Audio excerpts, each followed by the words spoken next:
Hello everyone, thanks for checking out my video. The stock market rally has been mainly driven by 7 companies so far, and the magnificent 7 are Apple, Nvidia, Microsoft, Google, Tesla and Amazon. Some warn that the AI explosion has been the big driver of this concentrated rally, and it is not sustainable, while others argue that these tech stocks are leading the way in the new bull market and there are signs that more stocks are joining the rally. So, will this AI craze be the largest bubble since the dot-com era? Meanwhile, for the first time, I will be sharing the year-to-date performance of my portfolio in this video. And for option trades, I opened 2 new options last week, so do stay tuned if you wish to find out more. The major indices once again had a great week despite slipping on Friday. As S&P 500 continues to push higher, the index is now up by more than 26% from its bear market low. As for tech-heavy Nasdaq, it clinched its best winning streak since 2019 by being up for 8 consecutive weeks in a row. And mind you, all this happened during an eventful week where we had CPI data release and FOMC meeting. Quick recap, as widely expected, the Fed had finally paused their rate hike after 10 consecutive hikes. Though Jerome Powell shared that there could be 2 more rate hikes coming up, the market seems unfazed as it continued to push higher. Other than the pause in rate hike, the reason for the stock market to be upbeat was likely also because CPI dropped to 4% last month, which is lower than the expected 4.1%. This is actually the lowest level since March 2021. However, last Friday, the stock market showed a little sign of weakness as major indices declined a little bit. Personally, I think there is nothing to be worried about just yet, as I am of the view that the decline was due to quad witching day, where stock auctions, index futures, etc. expire. On such day, the volume tends to be higher, which happened that day, and it also tends to be more volatile and choppy. There could also be institutions and traders taking profit, or even fund managers offloading some shares ahead of the long weekend. All these are not uncommon. Following up on what was mentioned earlier, the US stock market will be closed on 19 June Monday due to a public holiday in US. This week will therefore be a shortened trading week. What I personally will look out for this week would be whether the weakness on last Friday will continue into the new trading week. If yes, will the support levels hold? Another thing that I will be watching is how many more tech giants will create a new 52-week high. For the last few weeks, every decline of the tech giants was met by a strong rebound. It's like what our parents have always told us, get back up when you fall down. Many of these tech stocks are not retreating at all. In fact, they came back stronger and pushed for new 52-week high, one after another. So far this year, we had Nvidia, Apple and Microsoft hitting new 52-week high. So who's next? Check out this table on the right. The next 2 possible ones could be Alphabet and Meta. Well, I don't know, we shall see. Let's now move over to the technical segment. So last week, I shared that the CPI number and FOMC meeting will be crucial in determining whether SPY can charge towards 445. And if 445 is a little far, we are looking at 441 to 442. And guess what? No surprise from Powell and CPI, SPY rallied to 443 before retracing back to 439. So yup, we were almost there at 445. Well, at the moment, SPY is in a tricky situation. Why so? Because SPY is about to hit that resistance at 445. This level, other than it being the Fibonacci extension level, it is also roughly where the green dotted line sits. This green dotted line is the top end of the uptrend channel. If we can break above this with solid volume, it is very bullish. We will then likely charge towards the next resistance at 453. Heavier resistance should only come in at around 457. Just to also highlight, from 445 to 457 is actually a consolidation zone that was set between November 2021 and January 2022. It will take a lot of effort for bulls to blast past this area of consolidation, and I think it's unlikely to happen this week. On the downside, 426 will be your first significant support, so if market wants to take a break for whichever reason, we may just fall from the current price of 439 to 426 in maybe a few weeks time. That's about 11 points drop, which is quite significant for an index ETF. Not saying it will happen, but well, always prepared for both up and downsides, alright? Anyway, even if SPY breaks below 426, I think there is nothing to be worried about, and we could even feel that gap between 421 to 422.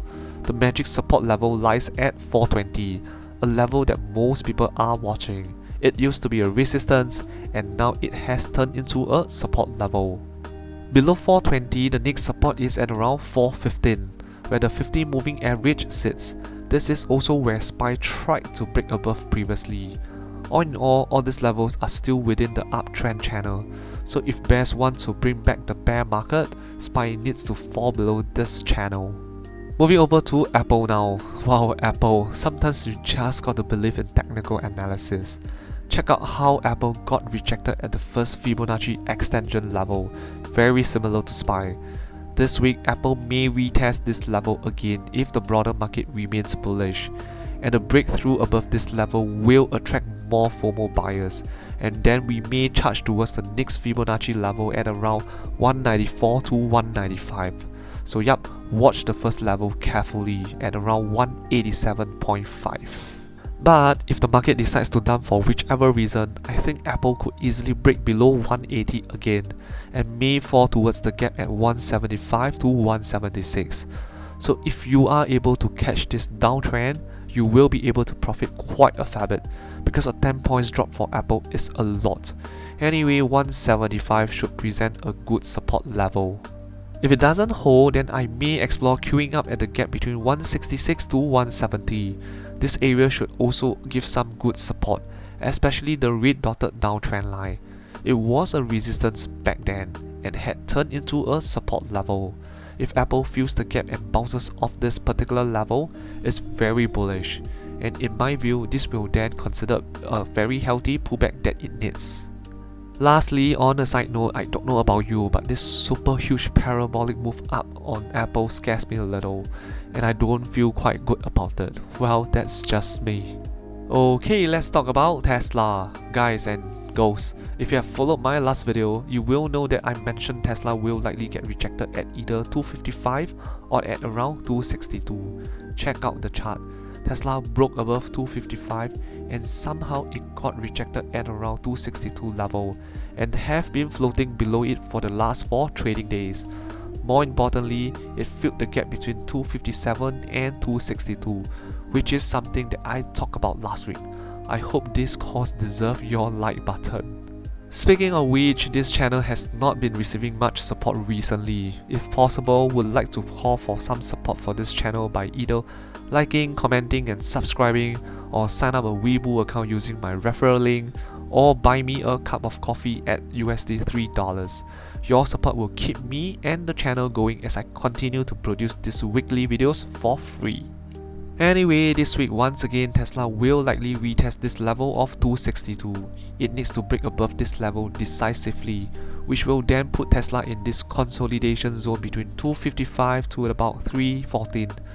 What does this mean? It means as long as Tesla stays above 255, there is a chance for us to grind towards the 300 mark, and that's a whopping 45 points move upwards. But before you get too excited and happy, we have this downtrend line which acts as a resistance and a hurdle to clear. If we break out from this area, then yes, the probability of Tesla charging towards 300 is relatively high. On the other hand, if Tesla somehow loses momentum, remember this is Tesla, a decline in Tesla can be massive, just like how it rose so fast and furious. On the downside, we are looking at 235 as the first meaningful support, with a gap between 235 to 242 waiting to be filled. From the current price of 260 to low 240 or even 235, that's 20 to 25 points of potential downside. So again, if it falls and if you can spot the momentum, you should be able to make good profits from options trading. Below this area, we have another tiny gap at 221 to 223, followed by the next Fibonacci retracement level as support at around 220.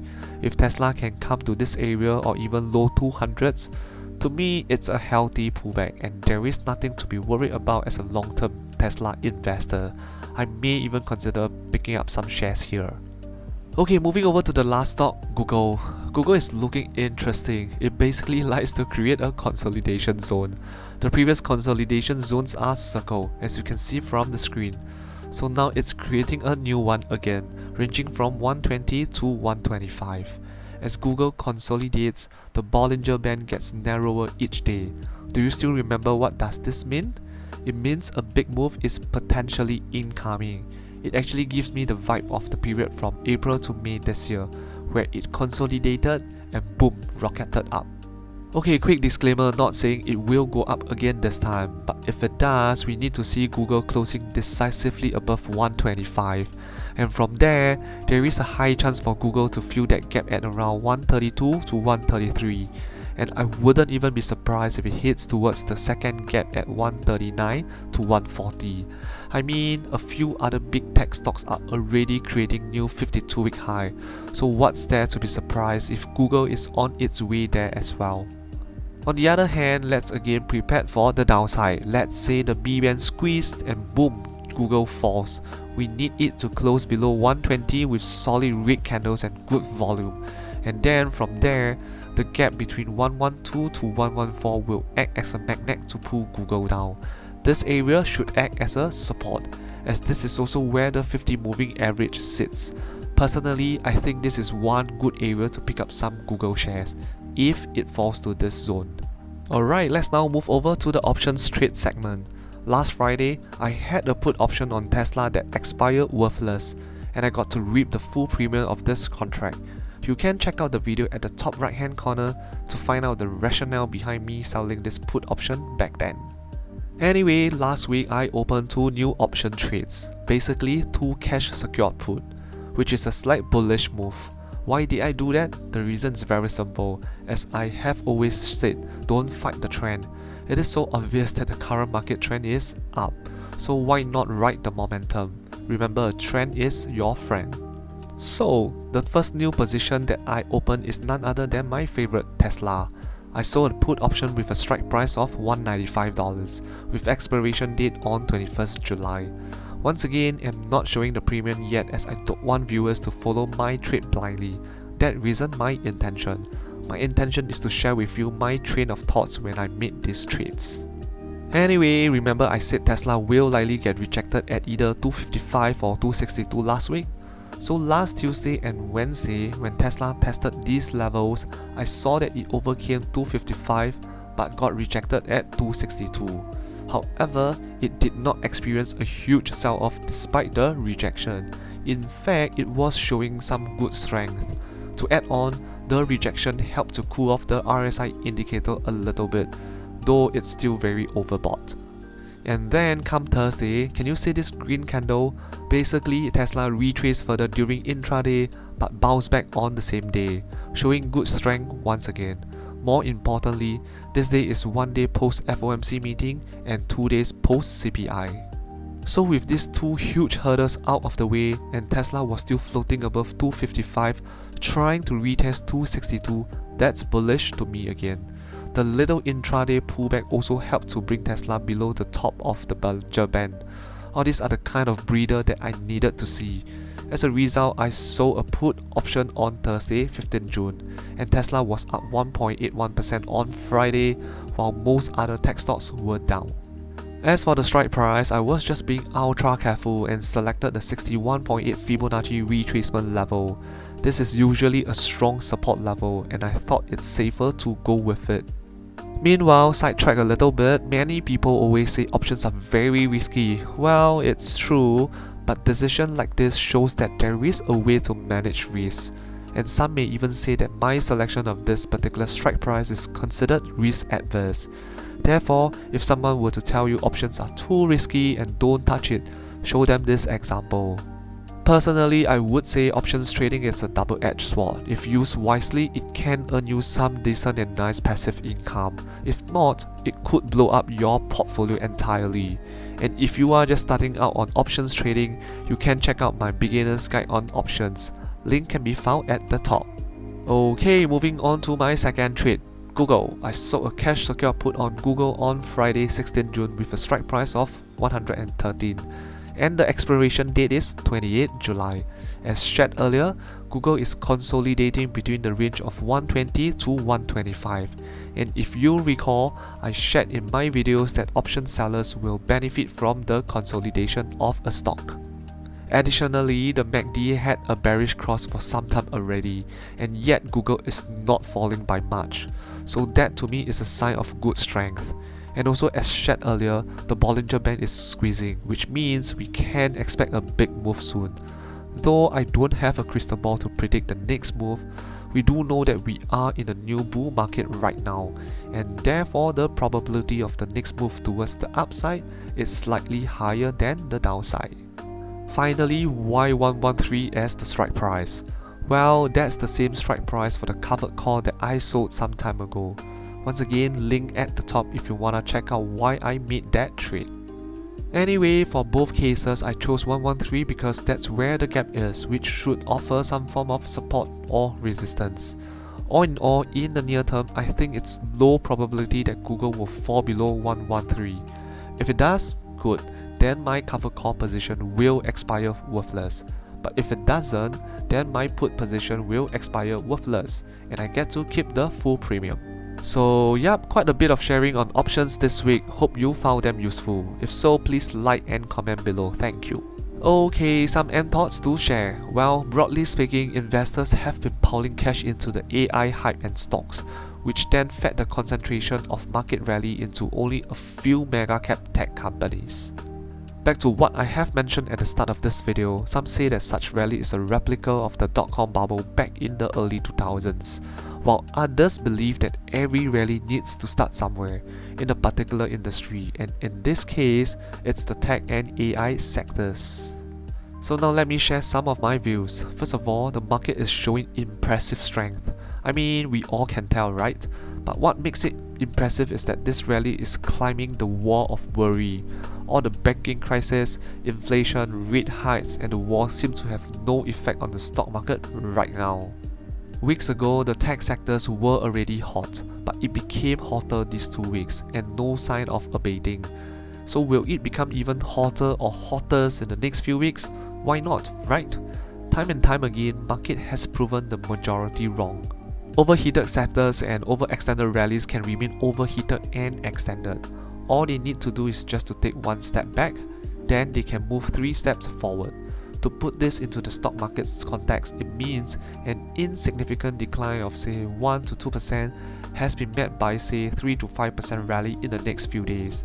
This, whether you accept it or not, has been the story and the case in the last few weeks or months. Therefore, if you are still holding on to a permanent bearish view right now, here's one pointer and some questions for your consideration. The stock market cannot crash unless the Magnificent 7 stocks crash. Just imagine, the likes of Apple, Microsoft, Google, etc. crash 20 to 30% from this point. Is it possible? Yes, of course, but what is the probability? And how long will it take? Ask yourself this, do you really see these names crashing in the next 1 month? I mean, look at last Friday with the Nasdaq clearly extended and the S&P 500 also getting a little stretch. The uptrend resisted a huge pullback. And sorry to the bears, to rub salt to the wound, the market breadth has improved significantly in the past few weeks. Okay, so after talking so much, are we saying that we can go all in right now? Hold on. Personally, I am not a fan of chasing a raging bull or being FOMO. Basically, the chip industry, software companies and AI play stocks are super extended right now. Yes, it can continue to be extended. So my game plan is look out for pullbacks, which are opportunities for me to deploy my cash. The only issue here is that these so-called pullbacks could be insignificant, so it may make it difficult for me to find my entry points. One way is to look at key support levels or consolidation zone, something like what I have done for Google recently. I picked up a few shares during a pullback right above a support level and at a consolidation zone. So do follow my technical analysis segment to identify these areas if you want to. But that being said, honestly, I don't advocate this sort of strategy to most investors.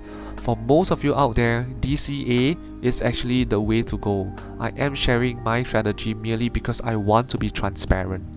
Okay, before I move on to show you my portfolio performance, I wanted to provide an update about my view of the market right now. If you recall, I shared that I was bearishly bullish, which means I am bullish in the near term but bearish in the long term, say to the end of the year or early next year. Right now, my take is I am close to 90% bullish, so why the 10%? Well, I think it's just me. I always have that cautious side of me. And to be honest, a small part of me is of the view that the big tech stocks should have a meaningful pullback in time to come. Just don't know when. May not be a crash, but yeah, I'm talking about significant pullbacks, as with all other parabolic run-up. But if SPY starts falling back below 420, then my bearishness percentage will increase. Anyway, being 90% bullish brings me to the next point, which is my portfolio. The year-to-date performance for my portfolio is actually up by close to 50%. So please tell me, how can I still hold on to a bearish view, or have more than 30 or 40% of bearishness in me, right? And check out this table. For the first half of the year, though June has not concluded yet, I only had one red month.